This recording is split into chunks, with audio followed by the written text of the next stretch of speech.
क्या हाल है साथियों। मैं विकास तोमर आपके अपने trustworthy channel study for civil services पे आज आपके समक्ष लेके आ गए हैं 11 फरवरी का करंट अफेयर हिंदी इंग्लिश दोनों भाषाओं में। ठीक, मोस्ट इंपॉर्टेंट जो हमारे एग्जामिनेशन है, जैसे यूपीएससी, एमपीपीएससी, यूपीपीएससी, बीपीएससी और यूपीएससी का ईपीएफओ एग्जाम के लिए काफ़ी ज़्यादा इंपॉर्टेंट है। ठीक, देखिए इन्वायरमेंट से रिलेटेड जो भी करंट अफेयर होगी वो तो पूछ ही जा सकती है ईपीएफओ में। भले ही इन्वायरमेंट से रिलेटेड इकोसिस्टम आपका इकोसिस्टम हो गया, इकोलॉजी हो गया, इनकी डेफिनेशन ना पूछे वो बात अलग है। ठीक, आज के जो हमारे टॉपिक्स हैं वो क्या है? राष्ट्रपति के अभिभाषण के लिए धन्यवाद प्रस्ताव यानी कि मोशन ऑफ थैंक्स। इसको मैंने पीछे कवर किया था करंट अफेयर में। आप लोगों ने जो लोग रेगुलर फॉलो कर रहे हैं जरूर देख रहे होंगे। और यहाँ पे क्या है कि अब प्राइम मिनिस्टर का क्या उस पर रहा है, प्रेसिडेंट ने अपना मोशन बोल दिया, स्पीच दे दिया। अब प्राइम मिनिस्टर की बारी थी, तो उस पर क्या न्यूज़ है वो देखेंगे। और म्यूकोपॉलीसैक्राइडियोसिस या फिर एमपीएस हंटर सिंड्रोम से रिलेटेड एक न्यूज़ है। यूएन ह्यूमन राइट्स काउंसिल से रिलेटेड क्या बात आई है देखेंगे। इको सेंसिटिव जोन, ठीक, कहाँ पे क्या बवाल चल रहा है देखा जाएगा। पोंग डैम लेक सेंचुरी, ठीक, इससे रिलेटेड न्यूज़ है हमारी आज की। और आगे बढ़ने से पहले आप लोग ये बता देता हूँ कि आज का जो मोस्ट इम्पोर्टेंट जो डे है वो है international day of women and girl in science. अच्छा है, प्रोत्साहित करता है ये और काफ़ी दिखाता है कि कितनी ज़्यादा महिलाएं सशक्त हो गई हैं साइंस की फील्ड में, विज्ञान की फील्ड में भी। ठीक, और साथ ही साथ आप लोग के लिए जेंटल रिमाइंडर है कि ईपीएफओ 2020 और यूपीएससी 2021 का करंट आपका जो है करंटली हमारा नया पेड ग्रुप चालू हुआ है। कंप्लीट पेड ग्रुप है ये। इसमें आपको जो है पूरा पूरा टेस्ट सीरीज मिलेगी, sectional full length test, MCQs और वीकली टेस्ट। इसके अलावा स्टडी मटेरियल है और जो कि हिंदी इंग्लिश दोनों में, ये टेस्ट सीरीज भी हिंदी इंग्लिश में है। स्टडी मटेरियल टोटल कंप्लीट है, कुछ भी और अलग से आपको लेना है, सब कुछ पीडीएफ फॉर्म में आप लोग को दिया जाएगा। और डेडिकेटेड डिस्कशन ग्रुप है जिसमें कि आप लोगों को जो है पूरा गाइडेंस दिया जाता है 1-to-1। ठीक, अगर आप लोग ज्वाइन करना है तो 8564880530 9696066089 पे कॉल करके आप लोग एडमिशन ले सकते हैं, इन्फॉर्मेशन ले सकते हैं। देखिए, राष्ट्रपति के जो अभिभाषण के लिए धन्यवाद प्रस्ताव है, इस पे प्रधानमंत्री मोदी जी ने रिप्लाई किया है। ये कंटेक्स्ट है, संदर्भ है इस न्यूज़ के आने का। और ये डिबेट मतलब जो प्रेसिडेंट ने कर दिया था ऑलरेडी, उससे रिलेटेड है। ठीक, आर्टिकल नंबर 87 के अंतर्गत ये बात होती है, जिसमें ये बताया जाता है कि प्रेसिडेंट जो है जॉइंट सिटिंग होगी, लोकसभा राज्यसभा दोनों के मेंबर बैठेंगे और उनको जो है अभिभाषण अपना देंगे। मोस्ट ऑफ थैंक गवर्नमेंट की जो जो भी पॉलिसीज़ हैं, जो भी फ्यूचर में पॉलिसी बनाने वाले हैं, ये सब चला रहे आ रहे हैं, उनके बारे में बताता है। ठीक, फिर उस पर जाके फिर क्या होता है, कौन से बता रहा हूँ समझिएगा। फिर इस पर जाके जो है डिस्कशन होता है आपका दोनों ही हाउसेज में, और फिर वोटिंग भी होती है। ठीक है, डिस्कशन के लिए 3 दिन अलग से लगा ले जाते हैं, इसके लिए 3 दिन। ठीक है, और वोटिंग होती है। वोटिंग पे कभी पीछे भी देखा गया है, मेरे ख्याल से 2017, 18, 19 में मोशन थैक्स जो है ये हरा दिया गया था इसे। मतलब वोटिंग में ये हार गई थी गवर्नमेंट, और इसको जब टर्न डाउन हो जाता है तो इसको डिफीट माना जाता है गवर्नमेंट का। लेकिन आपसे क्वेश्चन ये है कि क्या गवर्नमेंट को उस केस में जो है आपका क्या रिज़ाइन करना पड़ता है कि लोकसभा डिसॉल्व हो जाती है क्या? ये आपका आज का क्वेश्चन है पहला। ठीक, तो ये वाली सारी चीज़ें हैं। प्राइम मिनिस्टर ने ये कहा, अपने अपनी क्या पॉइंट उन्होंने रखे हैं देख लेते हैं। कि 3 जो फॉर्म रिपील होने की बात चल रही है उस पर बात करी उन्होंने। अपना line of actual country China से रिलेटेड बात करी। उन्होंने सिख कम्युनिटी का क्या हमारी कंट्री में कंट्रीब्यूशन रहा है ये बताया। साथ ही साथ उन्होंने बोला कि ये कुछ जो है पेशेवर प्रदर्शनकारी होते हैं, आंदोलन जीवी होते हैं, मतलब वो आंदोलन पे ही उनकी रोटी चल रही है, ये साहब उन्होंने बात करने की कोशिश करी, जो मेरा इंटरप्रिटेशन है। और उनसे दूर रहना चाहिए हमें। और दूसरा उन्होंने बोला कि फॉरेन डिस्ट्रक्टिव आइडियोलॉजी, ये नई तरीके का एफडीआई आ गया है इंडिया में। फॉरेन डिस्ट्रक्टिव आइडियोलॉजी मतलब फॉरेनर्स जो हैं वो इंडिया, अपनी मानसिकता जो है ऐसी है कि वो भारत को टूटता हुआ देखना चाहते हैं। वो लोग हमारे देश में जो है लोगों को भड़का रहे हैं, ऐसा प्रधानमंत्री मोदी जी ने कहा। अनुच्छेद 87 में राष्ट्रपति द्वारा विशेष संबोधन का उल्लेख किया गया है। अच्छा, जो विशेष संबोधन करते हैं, जो जॉइंट सिटिंग बुलाई जाती है, ये जॉइंट सिटिंग आपकी जो है 108 के अंतर्गत नहीं है। ये मैंने आप लोगों को पहले बताया था। ठीक है, कि जो जॉइंट सिटिंग होता है ना, किसी बिल पे कोई मतलब मान लीजिए राज्यसभा से पास हुआ, लोकसभा ने मतलब कुछ उस पर वो कर दिया, ऑर्डिनरी बिल की बात हो रही है, तो वो जो है उस पर अगर मान लीजिए दोनों के बीच में कोई डिस्प्यूट हो गया, नहीं पास हो रहा है, तो जॉइंट सिटिंग बुलाई जाती है। वो वाली जॉइंट सिटिंग जो है 108 के अंतर्गत होती है, यहाँ वाली उसमें नहीं आती है। ठीक है, ये लॉ बनाने के लिए जॉइंट सिटिंग अलग होती है, मोशन ऑफ थैंक्स के लिए जॉइंट सिटिंग अलग होती है। ध्यान रखना, इस पर क्वेश्चन बना सकता है। और इसमें यही है कि पहले सेशन में या फिर जब भी नया नया जैसे 17वीं जो लोकसभा नहीं आई, तब होगा। और हर साल के पहले सेशन में प्रेसिडेंट जो है मोशन ऑफ थैंक्स के लिए आके स्पीच देते हैं। ठीक, फिर बाद में दोनों को बुला के असेंबल करके जो है पार्लियामेंट ये बातचीत इस पर चलती है। और स्पीच जो है ये किस तरीके का है, जैसे थ्रोन जो है ब्रिटेन में बात करते हैं मोशन ऑफ थैंक्स देते हैं, वैसे ही हमारे यहाँ भारत में राष्ट्रपति देते हैं मोशन ऑफ थैंक्स। पार्लियामेंट के दोनों सदनों को बुला के 3 दिन इसके लिए अलग से बताए अलॉट किए जाते हैं। और इट इज़ अवेलेबल मेंबर्स होता है कि इस पर डिस्कशन डिबेट करें और क्रिटिसाइज़ भी कर सकते हैं गवर्नमेंट के कि भैया तुमने क्या नहीं किया, क्यों किया, ये सारी चीज़ें हैं। और ये पास होना ज़रूरी है हाउस में, अगर नहीं होता है तो डिफीट माना जाता है। क्वेश्चन यही है कि डिफीट माना जाता है तो क्या लोकसभा को डिसॉल्व भी करना पड़ेगा। लिमिटेशन यहाँ पर ये है कि जो मेंबर हैं वो डायरेक्टली ये बात नहीं कर सकते कि सेंट्रल गवर्नमेंट की जिम्मेदारियों पर कोई डायरेक्टली बात नहीं कर सकते जब भी डिस्कशन हो रहा है इन सब में। और साथ ही साथ प्रेसिडेंट जो कि इस स्पीच को देते हैं उनका भी किसी तरीके का नाम का जिक्र नहीं आना चाहिए। समझो, तो जिस पर डिस्कस कर रहे हो जिसका नाम ही नहीं ले पा रहे हो, उनको डायरेक्टली कोई किसी मैटर पे जिम्मेदार नहीं ठहरा पा रहे हो, तो डिफीट कर भी लिया गवर्नमेंट को, मोशन ऑफ थैंक्स पास ना भी किया तो क्या फ़र्क पड़ा। ठीक, ये वाली बात है। अच्छा, आप लोग के लिए एक दूसरा क्वेश्चन आज ये है कि आर्टिकल वो कौन सा है जिसमें प्राइम मिनिस्टर को प्रेसिडेंट को सारी बातें बतानी होती हैं।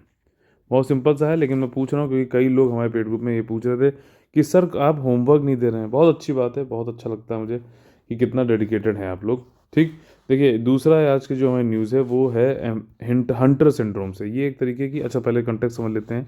दिल्ली हाई कोर्ट ने मिनिस्ट्री ऑफ हेल्थ और जो एम्स हैं उनसे कहा है कि भाई 2 बच्चे हैं माइनर, वो लोग एक रेयर डिजीज़ से जूझ रहे हैं, यही है आपकी MPS 2 या फिर म्यूकोपॉलीसैकेराइडोसिस। ठीक, इस रेयर डिसीज से जूझ रहे हैं, आप लोग उनकी फ्री ट्रीटमेंट कराने के लिए जो भी यथासंभव कर सकते हो वो करो। ठीक, अब देखिए ये वाली जो बीमारी है ये एक जेनेटिक म्यूटेशन की वजह से होती है। अब कॉन्सेप्ट समझा रहा हूँ। ठीक, देखिए यहाँ पे क्या होता है, कॉन्सेप्ट बताता हूँ मैं, कंटेक्स्ट बताता हूँ, फैक्ट्स बताता हूँ और वैल्यू एडिशन, साथ ही साथ क्वेश्चन पूछता हूँ ताकि आपका UPSC हो चाहे कोई भी जो है आपका UPPSC BPSC कुछ भी हो, सबके लिए बहुत ज़्यादा इंपॉर्टेंट हो जाता है। और मान लो UPSC भी आपको फैक्ट्स कभी पूछ लेता है, तो कुछ भी हो, किसी भी एग्ज़ाम हो, आपको पूरा यहाँ पे ज्ञान हो जाए और आप लोग का क्वेश्चन बस सही होना चाहिए। मेन चीज़ ये हमारी यहाँ पे आपकी यही जिम्मेदारी है। ठीक, तो देखिए यहाँ पे क्या है। अच्छा, यहाँ पे कंडीशन उन्होंने बताई कि 2 बच्चे हैं, उनको MPS 2 हो गया, हंटर सिंड्रोम हो रखा है, 80 लाख से 1 करोड़ रुपए का होता है। रेयर डिजीज़ है। रेयर डिजीज़ क्या है, मतलब 10 लाख लोगों में मान लो 1 लोग को होती है, तो काफ़ी रेयर है।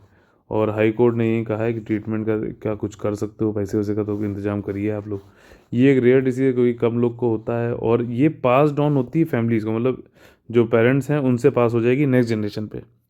ज़्यादातर ये लड़के वाले जो होते हैं बच्चे उनको अफेक्ट करती है। और इसमें क्या होता है, जो हमारी बॉडी है, हमारा शरीर है, वो एक तरीके की जो शुगर है उसको तोड़ नहीं पाती है। ठीक, जिसकी वजह से बोन्स, स्किन, टेंडोन्स, ये सब टिश्यू जो है हमारे अफेक्ट होते हैं। सिम्टम इसके यही हैं कि बहुत ही फेशियल जो है फीचर्स अच्छे नहीं बन पाते, बहुत बड़ा सर हो जाता है, एनलार्जमेंट ऑफ लीवर और स्प्लीन जो है काफ़ी बढ़ जाता है, हेयरिंग लॉस भी हो सकता है। ठीक, अब देखो इसके कॉजेज़ क्या हैं ये जानना हमारे लिए बहुत ज़्यादा ज़रूरी है। देखिए म्यूटेशन यानी कि परिवर्तन हो जाता है आइडियस जीन में। ठीक, ये एक तरीके की जीन है जिसमें कि कुछ म्यूटेशन हो गया। म्यूटेशन होने से क्या हुआ कि I2S एंजाइम बनना बंद हो गया। समझ में आई बात, इसमें हुआ म्यूटेशन और इसकी वजह से I2S एंजाइम जो है बनना बंद हो गया। ठीक, जो कि ये एंजाइम किस में इन्वॉल्व होता है, ब्रेक डाउन करने के लिए लार्ज शुगर मॉलिक्यूल जिनका नाम है गैग्स, यानी कि ग्लाइकोसेमिनोग्लाइकन्स। ठीक, गैग्स मान लो, तो इसको ब्रेक डाउन करने के लिए I2S एंजाइम चाहिए जिसको जो है आइडियस जीन बनाती है, लेकिन इसमें कुछ म्यूटेशन हो गया तो ये हो गई है ख़त्म। अब इसके ना होने पर ये गैग्स जो है वो एक्यूमुलेट होती जा रही है, संचय होता जा रहा है, वो टूट नहीं रहा है। ठीक, और ये कहाँ संचय हो रहा है, इसका सेल्स के अंतर्गत। और अगर हम निर्दिष्ट तरीके से देखें तो लाइसोसोम्स के तरीके, स्पेसिफिकली लाइसोसोम के अंदर जो सेल्स हैं वहाँ पे संचय गैग्स का हो रहा है। ठीक, पूरी चेन है। और उसके बाद लाइसोसोम क्या होते हैं, कंपार्टमेंट होते हैं सेल के अंतर्गत जो कि डाइजेस्ट भी करते हैं, रिसाइकल भी करते हैं डिफरेंट टाइप ऑफ मॉलिक्यूल्स को। अब ये कंडीशन जो है that causes molecules to build up inside the lysosome including MPS 2, इनको जो है ऐसी कंडीशन जिसमें मॉलिक्यूल जो है वो लाइसोसोम के अंतर्गत जो है आगे इकट्ठा होने लगता है, जैसे कि MPS 2 भी उसको बोलते हैं लाइसोसोमल स्टोरेज डिसऑर्डर। ठीक, ये सारी चीज़ हो गई। तो ये है सारी बात कि आपका जो है आईडीएस क्या है, ये आईडीएस जीन के म्यूटेट होने से I2S एंजाइम नहीं बन पा रहा है, तो ग्लाइको ये जो है ब्रेक डाउन नहीं हो पा रहा है। ये कहाँ इकट्ठा हो रहा है? सेल के अंदर इकट्ठा हो रहा है, जो कि लाइसोसोम के अंदर है। ठीक है, पूरा लाइसोसोम है, इसके अंदर जो सेल है वहाँ पे गैस इकट्ठा होते आ रहे हैं, और गैस के इकट्ठा होने की वजह से MPS 2 जो भी ये हो रहा है उसको लाइसोसोमल स्टोरेज डिसऑर्डर बोलते हैं। यह डिजीज़ इसीलिए क्योंकि बहुत स्मॉल परसेंटेज ऑफ पॉपुलेशन को होता है, जेनेटिक डिसीजेज हैं, और सिम्टम कभी कभी तुरंत पता भी नहीं चलते हैं, पूरे देर से पता भी चल सकते हैं। और ज़्यादातर जो है जो ये मैनी रेयर डिजीज जो ज़्यादातर हैं वो 30% जो चिल्ड्रन होते हैं उनकी अर्ली लाइफ जल्दी ही उनके मतलब जीवन में पता चल जाती हैं। और सबसे बड़ी बात है कि 5वें बर्थडे मनाने तक जो है ऐसे बच्चों की मृत्यु हो जाती है। तो आपका इन्फेंट मोर्टेलिटी रेट जो अंडर 5 वाला है, तो उसमें रेयर जो डिजीज़ होती हैं इनका काफ़ी बड़ा रोल है बच्चों को की मृत्यु में। ठीक, हमारा जो अगला टॉपिक है वो है UN ह्यूमन राइट्स काउंसिल से रिलेटेड। यहाँ पे कंटेक्स्ट ये है कि हमारा जो ट्रम्पू था US का प्रेसिडेंट, इससे पहले वाला 45वां वाला, ठीक, अब कौन बिडेन आ गए हैं, 46वें हैं ये USA के। तो इन्होंने ट्रम्पू ने क्या किया था, इधर बहुत सारे जो इंटरनेशनल ऑर्गेनाइजेशन थे जैसे UNFCCC क्लाइमेट चेंज वाला, आपका ह्यूमन राइट्स काउंसिल की बात कर रहा है, WHO से भी निकलना चाह रहा था, और भी कई सारी संस्थाओं से ट्रम्पू ने कहा था हम नहीं रहेंगे वहाँ पे। पता नहीं क्या इसके दिमाग में था, शरारती बच्चा टाइप का हमको ये लगा। मतलब कोई भी मतलब रिलायबिलिटी नहीं, प्रेडिक्टिबिलिटी नहीं, कभी भी कुछ कहेगा हाँ आज मुझे ये अच्छा लगता है ये खा लूँगा, कल को कहेगा ये मुझे बेकार लगता है। मतलब इसी तरीके का इसका एटीट्यूड है, just for example I am telling you. तो इसके बाद क्या है कि अब बिडेन कह रहा है कि नहीं, हम फिर से वापसी करेंगे ह्यूमन राइट्स काउंसिल में। और ऐसा इससे हटने से क्या हुआ कि ह्यूमन राइट जो जिसके लिए USA भी बहुत बड़ा चैंपियन मानता है अपने आप को कि हमने ह्यूमन राइट्स को दुनिया में फैलाया है, तो अगर हम इस ह्यूमन राइट्स काउंसिल से ही जो है बाहर हो जाते हैं, तो एक दुनिया में हमारा जो एक जगह होनी चाहिए इंटरनेशनल ऑर्गेनाइजेशन जो कि बहुत ही ज़्यादा इंपॉर्टेंट है, वहाँ वैक्यूम क्रिएट हो रहा है आपका USA की लीडरशिप का। ये सारी बात है। ठीक, पुल आउट कर दिया इसने ट्रम्पू ने 2018 में, और वैक्यूम हो गया है US की लीडरशिप का। और इसकी वजह से क्या है, कई सारे अधिनायकवादी जो एजेंडा वाले देश हैं वो फ़ायदा उठा रहे हैं, अथॉरिटेरियन एजेंसीज जो हैं वो फ़ायदा उठा रही हैं US के ऐसी ऑर्गेनाइजेशन, इंटरनेशनल ऑर्गेनाइजेशन पर ना होने की वजह से। अब देखो फैक्ट देख लेते हैं यहाँ पे UN का जो है। अच्छा, अब यहाँ पे होमवर्क किया है आप लोग को कि 6 प्रिंसिपल ऑर्गन्स जो हैं उनका नाम आप लोग को लिखना है यहाँ पे, UN के कौन कौन सा है। ठीक, अच्छा, UN की ह्यूमन राइट्स काउंसिल क्या है, ये एक यूनाइटेड नेशन की संस्था है और मानव अधिकारों का जो है प्रमोट, संवर्धन और संरक्षण करता है पूरे दुनिया में। ये 2015 को जो है 2015 मार्च 2006 को जो है इसको इस्टेब्लिश किया गया। इसका जो हेडक्वार्टर है वो जिनेवा स्विट्ज़रलैंड में है।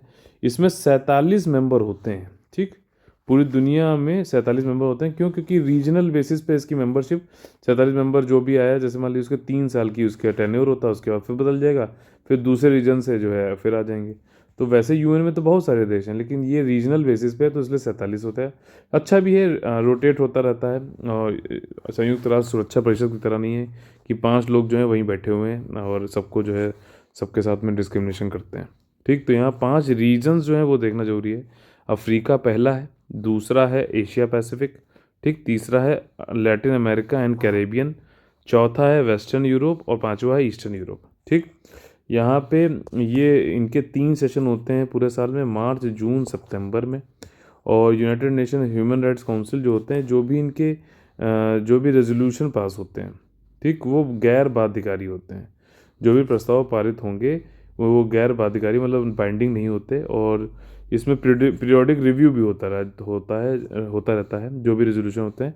तो कभी आपसे मान लो क्वेश्चन पूछ ले कि यूनिवर्सल पीरियोडिक रिव्यू कौन करता है, तो वो आपका UNHRC करता है। ठीक, और states periodic review of all the मतलब इनके मेंबर्स का जो है रिव्यू होता रहता है। यूनिवर्सल पीरियोडिक रिव्यू किससे रिलेटेड है? United nation human rights council से रिलेटेड है।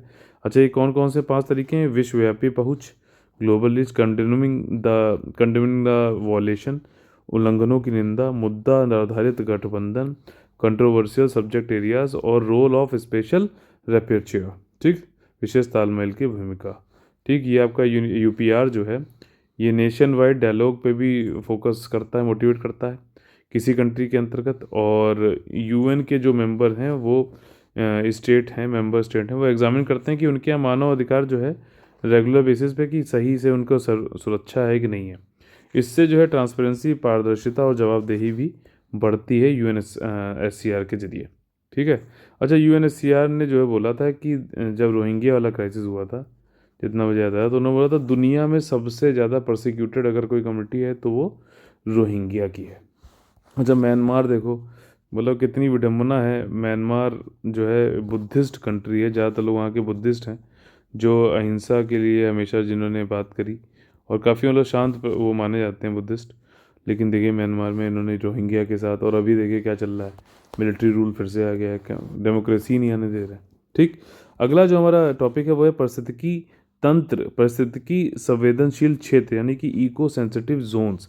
केरला में संदर्भ जान लेते हैं। केरला के जो चीफ मिनिस्टर है पिनाराई विजयन, उन्होंने मोदी से अपील करी है कि भैया जो वयनाड के जो वाइल्ड लाइफ सेंचुरी वाले लोग हैं जो वहाँ रहते हैं, उनको कुछ आशंका है, कुछ उनको डर लग रहा है, क्योंकि अभी जो मिनिस्ट्री ऑफ पर्यावरण मिनिस्ट्री है उसने कुछ एक मसौदा तैयार किया है। ठीक है। कुछ ड्राफ्ट बनाया, नोटिफिकेशन बनाया है कि किससे रिलेटेड, कि जो बफर जोन है वयनाड वाइल्ड लाइफ सेंचुरी यानी कि वन्य अभयारण्य से रिलेटेड, और उसमें उन्होंने कहा है कि हम इकोनॉमिक सेंसिटिव जोन बना देंगे। अब देखो कॉन्सेप्ट समझते हैं। तो उसकी वजह से जो लोग वहाँ पे रह रहे हैं बफर जोन में, तो उनको दिक्कत हो रही है। ये जो पर्यावरण मिनिस्ट्री है उसने कुछ इको सेंसिटिव जोन बनाने की जगह बताई है जहाँ पे लोग रहते हैं। तो केरला के चीफ मिनिस्टर ने कहा है कि मोदी से कि आप इसको रिकन्सिडर करिए। अब एक चीज़ समझ लो, इको सेंसिटिव जोन होता क्या है। ठीक। जो भी नेशनल पार्क है, जो भी वन्य अभयारण्य है या फिर वाइल्ड लाइफ सेंचुरी है, इसके आसपास का एरिया, समझे, इसके आसपास का एरिया बफर जोन बनाया जाता है, ताकि ये जो मेन एरिया है, नेशनल पार्क हो गया या फिर जो भी प्रोटेक्टेड एरिया है, वाइल्ड लाइफ सेंचुरी, ये सेफ रहे। तो एक तरीके से मान लो ये है कि ठंडी लग रही है आपको तो आपने स्वेटर पहन लिया, तो ये स्वेटर से जो भी आपदा आ रही, पहले स्वेटर से ठंडी आ रही, स्वेटर लड़ रही है, तो ये आपका एक तरीके का स्वेटर जो है या फिर जो जैकेट है वो क्या है, ये आपका बफर जोन है, इकोलॉजिकली सेंसिटिव एरिया है। इसमें कई सारी चीज़ों को पहले ही रोक दिया जाता है कि मानव का जो भी जो है इसमें हस्तक्षेप होना वो रोक दिया जाएगा, ताकि जो फाइनली हमारा जो प्रोटेक्टेड एरिया है, नेशनल पार्क या फिर वाइल्ड लाइफ सेंचुरी, ये और ज़्यादा सुरक्षित रहे। ये है कॉन्सेप्ट आपका ESG का, इकोनॉमिकली सेंसिटिव जोन या फिर इकोलॉजिकली फ्रेजाइल जोन का, एरिया का। और इसको ये समझ लेना, इसकी लीगल बैकिंग क्या है, कौन सा कानून इसको बैकिंग देता है, इन्वायरमेंटल प्रोटेक्शन एक्ट। ठीक, इन्वायरमेंटल प्रोटेक्शन एक्ट, बताइए कौन से साल में आया था ये वाला एक्ट। ये अम्ब्रेला एक्ट है इन्वायरमेंट को प्रोटेक्ट करने के लिए। ठीक, ये वाली सारी बात होगी। अब इसमें जो है फैक्ट देख लेते हैं हम, कौन कौन से इसके कारण कौन कौन से हैं। देखिए, जेन्युइन कंसर्न है कई सारे सेंचुरी के आसपास जो है गवर्नमेंट ने people living near the century, और इसमें जो है 13 जनवरी को उन्होंने एक नया प्रपोजल लाया। उन्होंने कहा कि हम इकोनॉमिकली सेंसिटिव जोन बना देंगे, WWS, मतलब कि वैनाड वाइल्ड लाइफ सेंचुरी के अगल बगल।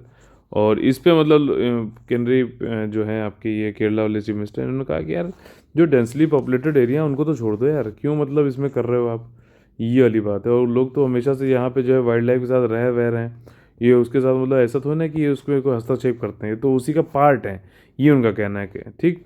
और इसमें यही है, कंसर्न यही है कि जो फार्मर हैं कई सारे, उनकी लाइफ जो है बर्बाद हो जाएगी। जो ये मनंथावडी और सुल्तान बथेरी तालुक जो है इन सब में, और फार्मर को जो है कुछ भी कट ट्री भी नहीं काटने दिया जाएगा, उसकी परमिशन लेनी पड़ेगी, काफ़ी दिक्कत हो जाएगी। इको सेंसिटिव जोन में रोड बिल्डिंग ये सब भी अब ना बना सकते हो, काफ़ी मतलब रोक टोक हो जाती है एक इको सेंसिटिव जोन बनने के बाद। अच्छा, वयनाड जो वन्य जीव अभयारण्य है ये केरल में स्थित है। और आज आप लोगों के लिए मैपिंग एक्सरसाइज भैया केरल की है पूरी। इसमें आपको national park, wild life sanctuary, ठीक, रिवर्स, लेक्स, ठीक है, रिवर्स लेक्स हो गया, और मतलब इससे मतलब फिजिकल वाले पार्ट वाले आपका जो है नीलगिरी माउंटेन और ये सारी जो है कहाँ पे आते हैं, ये सारी चीज़ें आपको केरला के अच्छे से करना है। इसी तरीके से मैं सोच रहा हूँ कि कई सारे स्टेट्स आपके धीरे धीरे पूरे पूरे करा दूंगा, तो उसमें आर्ट एंड कल्चर से रिलेटेड, ठीक है, केरला पूरा आज आप लोगों को करना है। ठीक, पेड ग्रुप में एक बार ध्यान दिलाना मुझे, मेरे पास एक अच्छी पीडीएफ है जिसमें कि state wise art and culture का जिक्र हो रखा है। तो उसमें जो है केरला वाले जो इंपॉर्टेंट, सारा नहीं करना, जो इंपॉर्टेंट है वो बता दूंगा, तो उसको ही आप लोग कर लेना। तो आज आप लोग को केरला का पूरा जो है geographical point of view, environmental point of view, flora and fauna, ठीक है, आर्ट एंड कल्चर, इससे रिलेटेड करना है। ठीक है, जैसे हिस्ट्री का सोचो आप, तो उसमें क्या होता है, वहाँ पे कौन कौन से जो है मेन चीज़ें हुई थी, तो ये वाला है। ठीक है, जैसे मपला रिबेलियन था, ये सारी बात हो गई। तो यहाँ पे देखिए, ये अब इन्होंने इसका जो ये वाइल्ड लाइफ सेंचुरी है, एनिमल सेंचुरी है आपकी केरला में, और इसका पहले नाम कुछ मतलब इसमें 4 रेंजर्स हैं, सुल्तान बथेरी, मुथुंगा, कुरिचियाद और तौलपट्टी।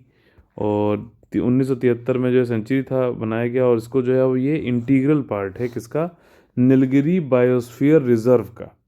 ठीक, नीलगिरी बायोस्फीयर रिजर्व का ये एक जो है अभिन्न अंग है, और इसमें कई सारे मतलब वाइल्ड एनिमल है, बाइसन, इंडियन बाइसन, ये आपका एलिफेंट, डियर हो गया, टाइगर हो गया, ये सारे सारे हैं।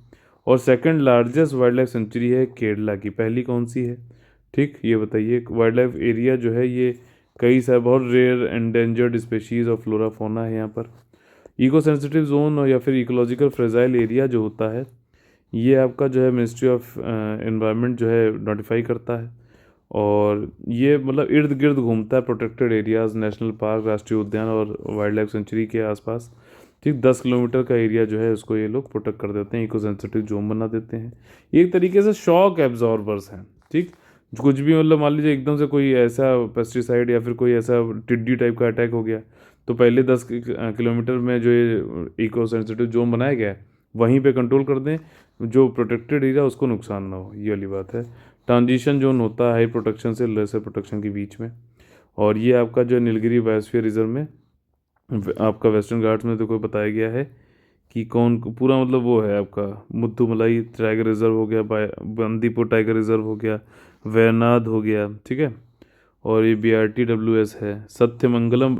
अच्छा, ये जो है आपका, ये नीलगिरीज को और जो है वेस्टर्न घाट्स को और आपका जो ये ईस्टर्न घाट्स है, इन दोनों को जोड़ता है। बीच में कौन सा आता है, ये सत्यमंगलम WS आता है। ये यूपीएससी पूछ भी चुका है पीछे वाले एग्जाम में। ठीक, पोंग झील वन जो है आपका अभयारण्य है, ये सेंचुरी है। इसमें कंटेक्स्ट जो है वो समझ लेते हैं। इन मतलब इसमें बर्ड काउंट की बात करी जाती है। Pong dam lake wild life sanctuary है हिमाचल प्रदेश में। ठीक, और अभी भी वर्ल्ड की किया गया तो उसमें ये देखा गया कि भैया इस बार जो है मतलब काफ़ी स्टाफ से लगा के देखा गया कि इस बार कम आई बर्ड्स। ठीक, टोटल पॉपुलेशन जो थी और नंबर ऑफ स्पेसीज जो इस साल हुई वो कुछ कम थी पिछले साल की वजह से, क्योंकि एवियन इन्फ्लुएंजा जो पीछे हुआ था ना, उसकी वजह से ये माना जा रहा है। पिछली बार 1.16 लाख बर्ड थी डिफरेंट उसकी, लेकिन इस साल जो है 100 डिफरेंट स्पेशीज़ की लास्ट विंटर में। इस बार क्या हुआ है कि 1,08,000 ही करीब हैं, और जिसमें कि जो है 51 तो माइग्रेटरी बाहर की हैं, 29 जो है आपकी खुद की आज मतलब हमारे यहाँ की हैं, हिंदुस्तान की हैं, और 16 जो बर्ड हैं वो अदर स्पेशीज़ हैं। ठीक, बार हेडेड जो गीज़ होती है वो सबसे ज़्यादा, पिछली बार जो है 49,000 थी, इस बार 40,000 करीब है। और ये पोंगडैम लैंग जो लेक जो है आपका ब्यास रिवर पे है। ठीक, इंदस झेलम, ठीक, इंदस झेलम, रवि, ब्यास, सतलज, ये हो गया चनाब। आई के बाद जे आता है अल्फ़ाबेटिकल ऑर्डर में, और आर के बाद एस आता है, तो बीच में ब्यास आता है और ये सी होता है। तो इस तरीके से ये सिंधु नदी सिस्टम जो है पूरा ये आपका रहा। ठीक, तो ब्यास रिवर का है, ये हिमाचल प्रदेश में बहती है, और इसको जो है पोंग रिजर्वायर या फिर महाराणा प्रताप सागर भी बोला जाता है। ये रिजर्वायर को बर्ड सेंचुरी 1983 में बनाया गया। 5 किलोमीटर की बेल्ट जो है इसकी लेक के किनारे वाली, उसको बर्ड सेंचुरी बनाया दिया दिया गया। ठीक है, और इसका मतलब यही है कि हाईएस्ट, अच्छा इसको जो बनाया गया है इस वाले लेक को, इसमें एक बहुत ही ऊंचा अर्थफिल डैम भी बनाया गया है। ठीक, इस लेक को जो बनाने के लिए क्या है कि अर्थफिल डैम इंडिया का जो सबसे ऊंचा वाला है उसको बनाया गया, किस रिवर पे, ब्यास रिवर पे, इन द वेटलैंड जोन के कौन से शिवालिक हिल के वेटलैंड जोन में। ठीक, of Dehra Gopipur division, Kangra district, Himachal Pradesh. ठीक, ये वाली चीज़ है पूरी। और इसको वाइल्ड लाइफ सेंचुरी कब घोषित किया गया? 1986 में हिमाचल प्रदेश के द्वारा। इससे पोचिंग जो अवैध शिकार है वो कम हो गया। गवर्नमेंट ऑफ इंडिया ने इसको wetland of international wetland of national importance इसको घोषित किया 1994 में। 2002 में इसको रामसार साइट बना दिया गया। ठीक, रामसार साइट से रिलेटेड मैं आप लोग को नोट्स ऑलरेडी लिखवा चुका हूँ। जिन्होंने नहीं लिखा है उस इस वाले जो है कन्वेंशन को आप लोग जो है पूरा करिए। ठीक, 1971 में आया था। रामसार एक ईरान की जगह है। एक अकेला इकोसिस्टम की अगर बात करें तो ये अकेला ऐसा कन्वेंशन है जो पूरे इकोसिस्टम को जो है प्रिजर्व करता है, आपका कंजर्व करता है। तो वो कौन सा रामसार कन्वेंशन है। एक इकोसिस्टम, जैसे यहाँ पे क्या हुई, एक्वेटिक इकोसिस्टम होगी। ठीक है, ये वाली बात है। इस पर आपको नोट लिखना है आज। ठीक, काफ़ी आज होमवर्क मिल रहा है, देखता हूँ कौन नहीं करता है आज। ग्रेट हिमालयन नेशनल पार्क जो हिमाचल प्रदेश में कौन कौन से हैं। ग्रेट हिमालयन नेशनल पार्क हैं, पिन वैली, खीर गंगा, इंदेर किला, सिंबल बारा। इनमें जो है आप लोग को देखना है फॉना एंड फ्लोरा। ठीक, फॉना एंड फ्लोरा देखना है, इनकी लोकेशन देखनी है, कौन सी रेखा से कहाँ पे पाए जाते हैं। तो इसके बाद हम लोग आगे अपने फेवरेट सेक्शन पे, जो कि होता है कि कौन बनेगा आईएएस से। इसमें हम लोग देखते हैं कि भैया पढ़ तो बहुत रहे हैं, लेकिन एग्जाम में किस तरीके से क्वेश्चन सॉल्व करना, ये प्रैक्टिस हम लोग को रोज करना चाहिए। ठीक, श्रीलंका में चीन की ऊर्जा परियोजना से संबंधित कौन से निम्नलिखित कथन जो है वो सही है, ये पूछा गया है। अभी क्या हुआ कि चाइना की एक कंपनी ने, ये इसमें बोल रहा है, ये कुछ एक हाइब्रिड बनाने की बात करी है, विंड और सोलर एनर्जी के प्रोजेक्ट। कहाँ पर, 3 जो श्रीलंका के आइलैंड हैं नदन जाफना पेनिनसुलर के थोड़ा सा ऊपर। तो ये स्टेटमेंट सही है कि गलत है, बताइए। सही है कि गलत, ऐसे लिखिए आपको जो भी लगता है। इस प्रस्ताव के तहत चीन के सिनोसार इटेक इटेक वन संयुक्त उद्यम द्वारा नैनोतीवु, डेल्फट और या नेदू थेबू और पाक की खाड़ी में स्थित अनाली टीवू में हाइब्रिड रिन्यूएबल एनर्जी सिस्टम स्थापित की जाएगी। काफ़ी अच्छे अच्छे नाम थे, आप लोग इसको दोबारा भी पढ़ सकते हैं। क्या स्टेटमेंट सही है गलत है बताइए। तीसरा स्टेटमेंट कह रहा है कि वर्ल्ड बैंक जो है इसको वित्त पोषित कर रहा है। तो देखिए तीसरा वाला स्टेटमेंट गलत है, बाकी दोनों सही है। वर्ल्ड बैंक नहीं, एडीबी कर रहा है, यानी कि एशियन डेवलपमेंट बैंक कर रहा है। और इस संस्था के भी नोट्स आज आप लोग को होमवर्क में बनाने हैं। ठीक, एशियन डेवलपमेंट बैंक इसको बना रहा है। चाइना, श्रीलंका ने क्लियर कर दिया है, चाइना एनर्जी प्रोजेक्ट बना रहा है, विंड और सोलर एनर्जी का हाइब्रिड प्रोजेक्ट है। और ये काफ़ी जाफना पेनिनसुला के पास में है। जाफना आप लोगों ने देखा होगा, पहले भी हम लोगों ने मैपिंग करी है, इंडिया के बहुत करीब है। तमिलनाडु कोस्ट से तो सिर्फ 50 किलोमीटर दूर है। ठीक, और इसके बाद जो दूसरा हमारा है, बहुत ही ज़्यादा इंपॉर्टेंट है ये, और इसको जो है आप लोग पिक्चर में जो देखिएगा कि ब्रुकेशिया नाना, ये नाना पाटेकर से बिल्कुल भी संबंधित नहीं है। इससे रिलेटेड कौन सा स्टेटमेंट जो है सही है। देखिए, हाल ही में द्वीपीय देश मेडागास्कर, बहुत ही ज़्यादा बायोडाइवर्सिटी, जैव विविधता यहाँ पे बहुत ज़्यादा है। ठीक, अफ्रीका के कॉन्टिनेंट में मतलब ये होता है मेडागास्कर, और यहाँ पे खोजी गई है गिरगिट की प्रजाति। ठीक, यह दुनिया का सबसे छोटा वयस्क सरीसृप माना, यानी रेप्टाइल माना जा रहा है। और इस प्रजाति के नर गिरगिट की कुल लंबाई 6 मिलीमीटर है, सॉरी 6 नहीं होगा, ये 21.6 मिलीमीटर है। और जो फीमेल है वो थोड़ी सी बड़ी है, तो फीमेल जो है वो बड़ी है मेल से साइज़ में।